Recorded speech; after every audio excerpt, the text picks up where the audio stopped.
Bien entendu, le juriste d'entreprise est une valeur ajoutée qui s'impose une fois de plus de manière significative pendant et après la crise liée au Covid-19 en vue de prévenir les risques juridiques susceptibles de mettre fin à la vie de plusieurs entreprises.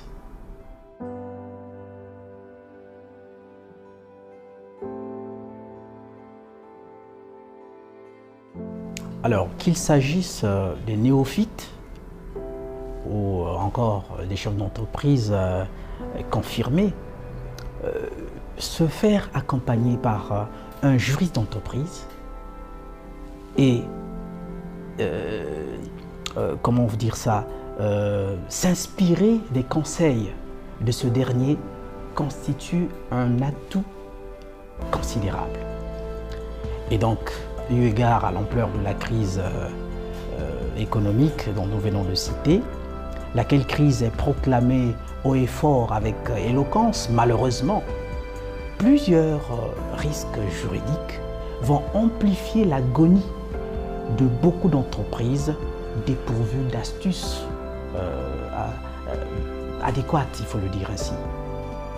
C'est pourquoi notre allocution est orientée à l'entendement de toutes, puisqu'il y a des entrepreneuses également, donc de toutes et tous ceux qui savent faire la part belle à la prévention juridique, sinon la prévention des risques juridiques, c'est-à-dire apporter des réponses avant que ne se posent des problèmes.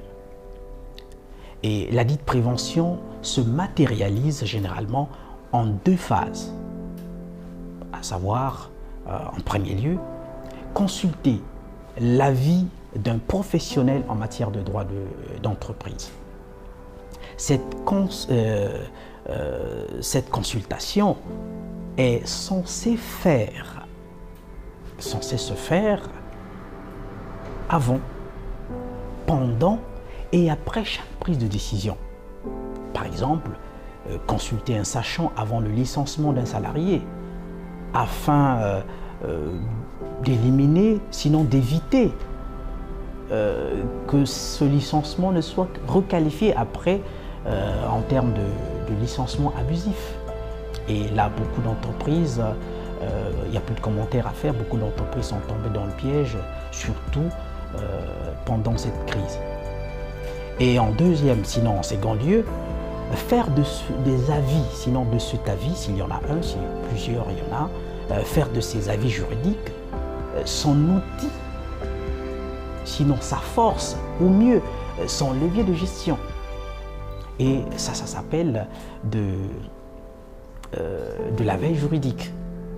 Alors, je vais vous faire une confidence, dire que la règle de droit n'est pas toujours contrainte. Elle n'est pas toujours une interdiction ou une imposition, mais c'est aussi et surtout un instrument dont l'entreprise peut se servir pour optimiser ses activités. Ainsi, nous comprenons aisément que la gestion des risques juridiques assure non seulement la continuité sécurisée, il faut le dire ainsi, parce que il faut que ça soit bien sécurisé, donc la continuité sécurisée de l'entreprise, mais surtout le développement de son chiffre d'affaires. Le chiffre d'affaires de l'entreprise, puisque nous parlons des entreprises, des risques liés à la gestion des entreprises. Ainsi, un juriste qui est à côté d'un entrepreneur ou d'un porteur de projet se met à l'abri tout de suite, se met à l'abri de tous les risques qui sont liés au fonctionnement, sinon à la gestion de son activité, sinon de son entreprise. Et voilà, terminé ce tutoriel qui, à mon avis, vient donner une pierre, mettre la pierre à l'édifice, parce que les entreprises, les entrepreneurs aujourd'hui se disent qu'il faut simplement procéder par soit la fermeture, soit s'attendre à une aide qui viendrait du gouvernement. Mais le gouvernement ne va pas satisfaire tout le monde parce que les moyens sont limités.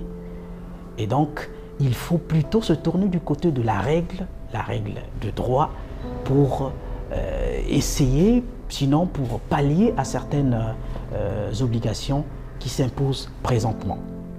En tout cas, si vous avez des préoccupations dans la création, dans le développement, dans l'optimisation ou dans la pérennisation, sinon la sécurité de votre structure, de votre business, de votre entreprise, n'hésitez pas.